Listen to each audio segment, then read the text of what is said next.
3, 2, 1. You ready? You're listening to the Real Pineapple Podcast Network.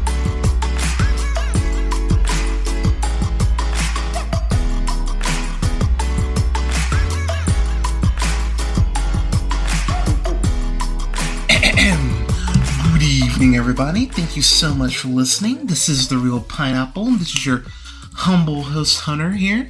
Hope you're having a great start to your weekend. I've got a review here for, alas, the last Daniel Craig James Bond film, which, oh my god, it's finally in fucking theaters. Holy crap. I can't believe we had to wait this long. Got a review here for No Time to Die, which of course is directed by first-time director for the Bond franchise, Cary Joji Fukunaga. Fukunaga is what I'm going to go with. He was a screenwriter for It, which I've heard It is amazing, the latest version. I won't be seeing it because fuck clowns.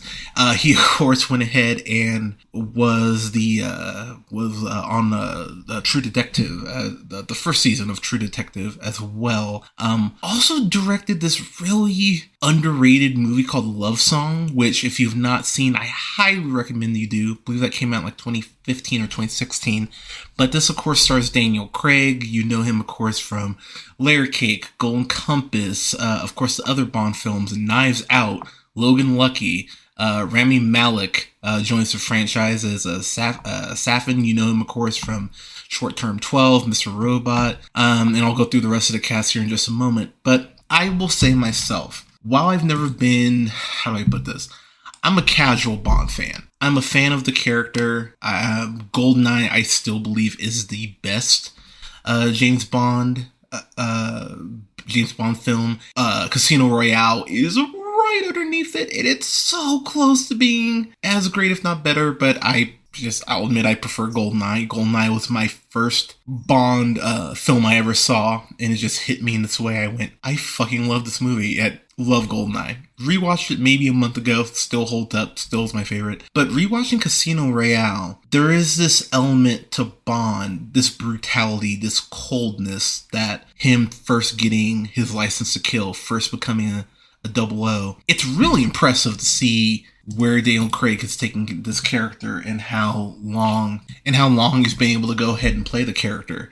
Casino Royale came out, what was that, 2008? 2006, pardon me. So he's been playing Bond for 15 years, which is crazy when you think about it. And when you think about the injuries that he's sustained, you know, it's pretty remarkable that he's still playing this character at such a high level. Craig, keep in mind, was 38 when he started playing Bond. He's 53 now. And I mean, first off, a tip of the cap to Daniel Craig for being able to keep his body in the incredible shape that he has. There's a shirtless scene he has in this movie, and I thought he was 45, to be completely honest, like on the high end, and the fact that he's almost 55, fucking bravo, sir. But Craig has always brought this, how do I put this? This harshness to Bond that I actually appreciate, because he feels more like a spy. He feels very cold and calculated at points. And, you know, Casino Royale, of course, has that whole relationship with him and Vesper. And while one of my few complaints about Casino Royale is, you know, Bond being emotionally compromised, considering he's 00, you'd think he'd be able to kind of check that shit at the door. I do love the way that this film picks from Casino Royale. It picks from Spectre, which, while I do not like Spectre at all, if you've not listened to our review, highly recommend you do. But I love the way it picks from Spectre. I love the way that it picks from Skyfall, as far as we get this great shot of MI6 headquarters, and we see a picture or a painting of Judi Dench's M. You know, that she's like watching over MI6. I think that's so well done. But is this a fitting end to Craig's Bond series? Well, let's get into it. So, movie picks up with Daniel Craig, Craig's Bond, and then I'm gonna definitely butcher her name because I can never say it correctly. But with her and Leah Seydoux, Madeline Swan, her of course having the connection with her dad being one of the head operatives of Spectre. They're off on holiday. They're enjoying their life. Bond no longer being an agent, being retired, and, them just enjoying each other's company. And one of the things that I was not crazy about in Spectre is that I really didn't care about the relationship at all. And the more that film went on, I just went, I'm not buying this. And while I'm not buying it really in this film either, there is enough chemistry between the leads that I really didn't feel existed in Spectre, that I'm at least able to go along with it. I'm along for the ride in that sense. I don't love it, but it was something I went, you know what? Okay. I love the fact that with this film in particular, especially early on, it calls into question the fact that, have you ever gotten over Vesper? Which, let's be real, Bond, if there's one thing I will give the Craig Bond films, it's that while, again, I don't think him and Vesper's relationship was well developed, especially for it just being one film. Maybe if you stretch that over Quantum and she dies there, I think you could maybe get, some more mileage out of it. But that's always kind of been this ghost that's haunted Craig's Bond, and I really appreciate that there's this point where Madeline just kind of looks at him and goes, you kind of need to go ahead and not get over this, but you need to go ahead and make peace with this. The quote she even says is, "Can you forgive her for us?" And that is something about this film that I just went, damn it, I kind of love this about the film. There are these pockets of dialogue that characters drop that really make you kind of stop and go, oh, okay. It gets a little deeper than I think a lot of people are going to really think that's going to. Bond goes ahead to go visit Vesper's grave, and it's a fucking trap. So here's where one of my big complaints about the film overall comes in. Bond has like a grenade in close proximity to him like 3 or 4 times. And the first time, again, the explosion that I just referenced, it caught me so off guard in the theater. I was sitting there going, wow, that's actually kind of amazing that they went in and just snuck that in. And you have the whole, almost like you hear the ring, the ringing in your ears. I love the way that they go ahead and film that. And Craig's Bond seems so disoriented. He's like, oh, fuck, what the hell? I love that scene because it kicks into the whole action scene on the bridge that you've seen in the trailer, where Bond jumps off that bridge and goes ahead and grabs that cable, jumps off and, swings from the cable. I love that action scene. The first 20-ish minutes, I would say, outside of the initial conversation that Madeline and him have once they're kind of in their hotel on holiday, it's really an action set piece from there. And outside of Casino Royale, it's my favorite opening of the Bond films, even more so than Skyfall, which, do not misunderstand, I fucking love the opening for Skyfall, but I actually like this more for the emotion that it has behind it, and the fact that Bond isn't just chasing someone. He's chasing someone because they came to his house, they fucked with the program from him, and so now he has to go ahead and fight back. And I love that distinction. I think it's a very important distinction to set Bond up on this journey.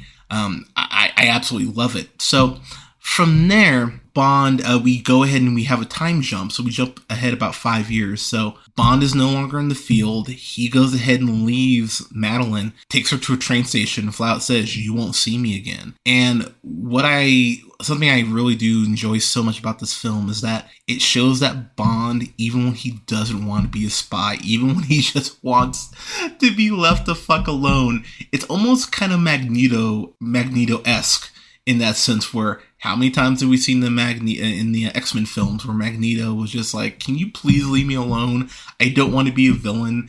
And circumstances or, Apocalypse or whoever would show up and fuck with him. And he goes, fuck, I have to go back to being a villain because you won't leave me the fuck alone.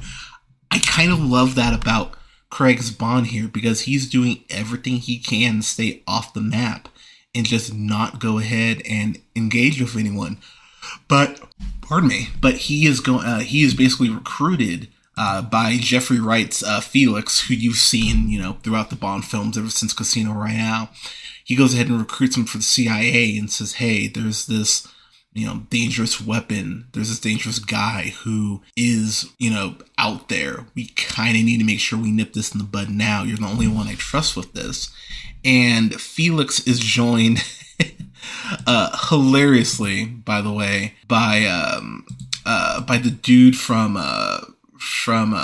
Game Night, Billy, I think it's like Masausen or something like that. They go ahead and they recruit Craig and Craig's Bond. And one thing I do love about this film is that the locales, they're clearly on location. Everything is shot extremely sexy. And when I say that, I'm not saying like it's, it's sexual or anything like that, but every shot really is like, there really isn't a bad shot for me in this film. There's a couple shots in this film that I think are some of the best in Craig's entire run, and I'll get there in a moment. But Bond being back in the fold goes ahead and gets him on the radar, of course, of MI6 again, and Lashana Lynch's Nomi, who of course is the new 007. Of course, from Max Cloud, Fast Girls, Captain Marvel, name a few. I feel like I need to address this right out the gate. Yes, she is 007, but her and Bond have incredible banter and really incredible chemistry. She's actually really funny in this, and while there's some humor that doesn't work in this film, for the most part, I'd say 85% of the time, the humor really works here. Which, I'll be honest, was probably the biggest surprise for me, was how funny I found this movie. And it really does lead to some really charming moments and some charming banter. You see it in the trailer where there's this point where Bond goes ahead and reintroduced to Q and Moneypenny. And poor Q, God bless him, played, of course, by Paddington, because he will always be Paddington to me.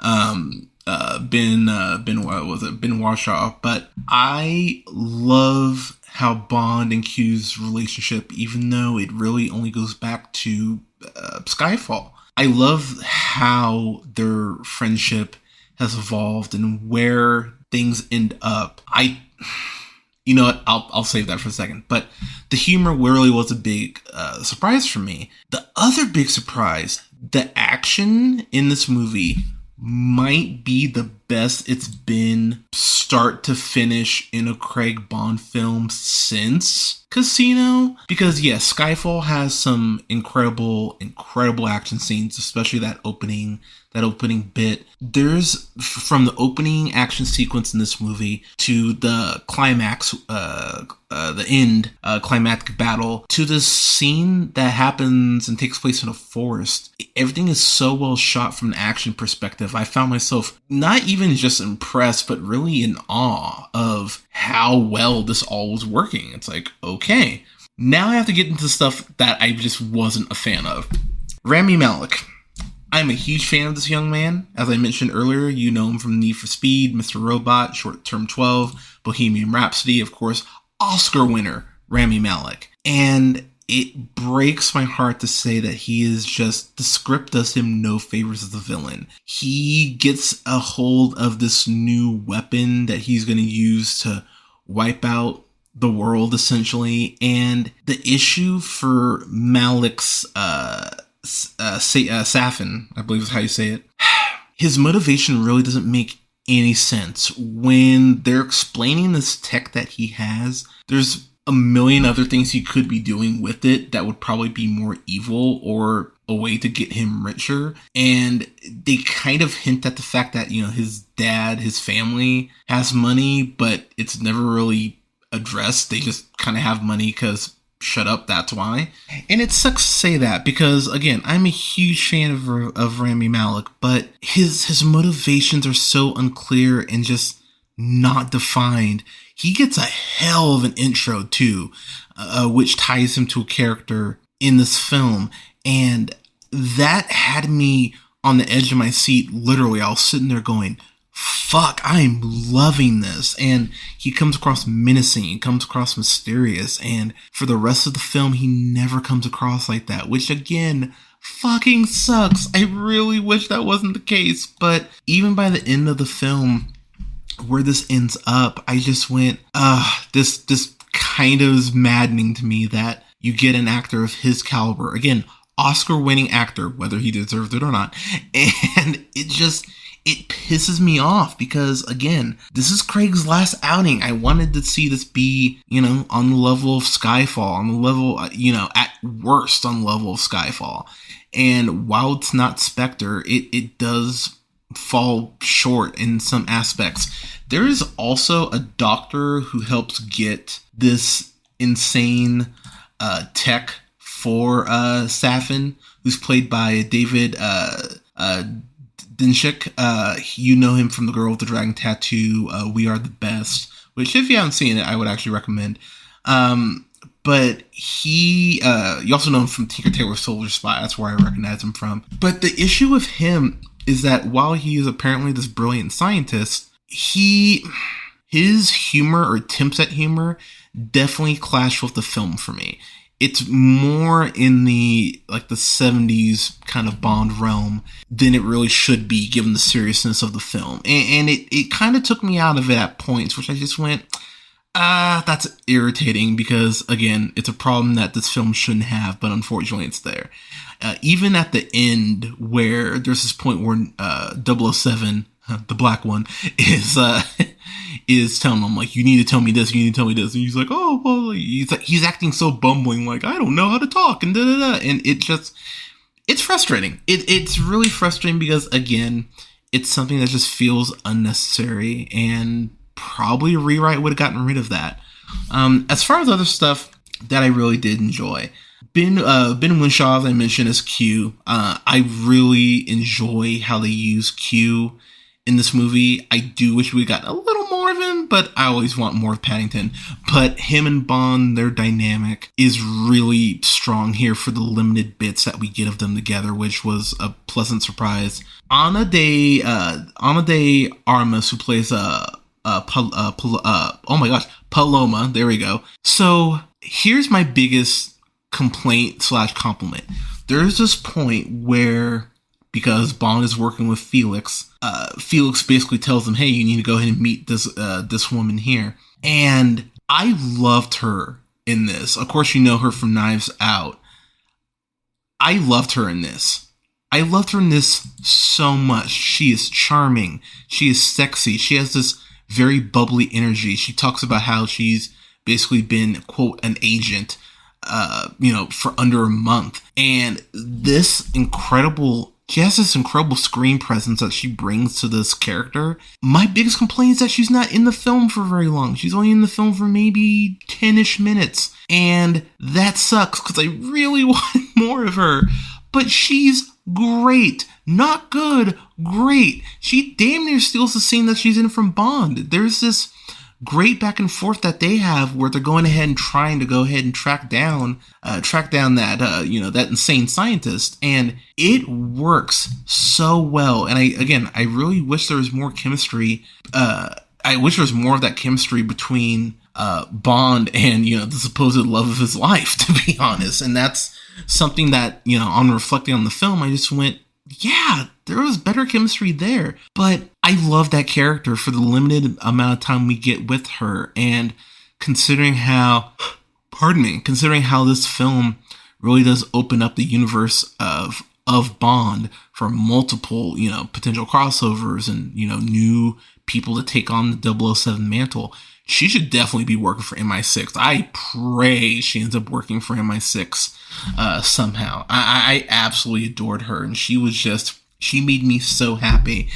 She has this, almost like Kamala Khan. She has this, I'm new to this, but I want to prove myself attitude, but it's not like she's overstepping or being a bitch or anything like that. She's being so endearing and true in her emotions. And I love seeing her in this. I really hope that we get more of her moving forward. Ralph Fiennes is M. He's great here. Ralph Fiennes is one of the best actors, we have. I mean, of course, you know him, from the Harry Potter films, Grand Budapest. Love Ralph Fiennes. But him and Bond have this conversation, and I mean this as a compliment, where it's basically going, my dick's bigger. No, my dick's bigger. No, my dick's bigger. And again, I mean that as a compliment because they have this very real conversation about MI6, and it does paint not just Fiennes' version of M, but really paints MI6 in this light where you go, okay, And I mean that as a compliment because it is something that I think you can come back to and explore down the road. Like how, how quote good, quote unquote, is MI6. And it's a really interesting little nugget that they put out there, which again, I think they could easily go ahead and continue to develop. Pardon me, it's been a long day, but something they could continue to develop that they, if they so choose. Where this film ends up, I really enjoyed it. I really enjoy where this film ends. And I will say that even though this film is over 2.5 hours, I never felt the length of this. Phrasing. I always was engaged, even on the parts that I'm not crazy about. It's 2 hours and 43 minutes, so it's basically the same length as Transformers, what's that one? Not Revenge of the Fallen. Not The Last Night. The first one with Mark Wahlberg. Dark on the Moon, there you go. Or no, Age of Extinction. Good God, there's so many dumb Transformer titles. But it's, while that movie felt like a fucking drag and a crawl to get through, I never felt that with this film, which that's impressive considering I think Quantum of Solace is a fucking just drag and it feels like it has lulls at multiple points. I never felt that with this. There's maybe about a 10-minute gap where I went, all right, slow down a little bit if we could pick it back up. But it really does pick up back up really quickly. And I went, oh, okay. So I really have to give credit where it's due on that front, even again, while there was stuff that I wasn't super crazy about. So the writers of this are Neil Purvis. You know him. He helped write Casino Royale, Quantum of Solace, Skyfall, yay, Spectre, boo. He also, he's a screenwriter on World Is Not Enough and Die Another Day and Johnny English. God, what a random career. Robert Wade, he also worked on Quantum, Casino, Skyfall, Spectre. He also worked on Die Another Day and Johnny English, which, that's not great. The director also was a writer on here. Phoebe Waller-Bridge was brought on to help with the writing. And as someone who's a big fan of Solo and Fleabag, she's kind of a fucking badass. So I was happy to see her get a writing credit on this. Overall, just to go over a few more things, the scene that you see in the trailer where all those men are shooting at Bond's car, that scene in particular. So there are two deaths in this film that Bond gets on bad guys that I just went, I love this so much. There's one where he uses his watch, and I will just say that. And then there's one where involving a car, and I just went, yep, this is fucking wonderful. Christoph Waltz is back in here as Blofeld. He and Bond do have this really quite intense conversation that I was a big fan of. It's actually better than any of their conversations in Spectre, which again, go fucking figure. But outside of that, I enjoyed the last, there's this staircase fight near the end of the film that's very reminiscent of the hallway fight in Daredevil, which I fucking adored. That scene in particular in the hallway, that's one of my favorite fights that Craig has had. I love that scene. And this is the example I've used. I'm going to keep using it until I can think of a better one.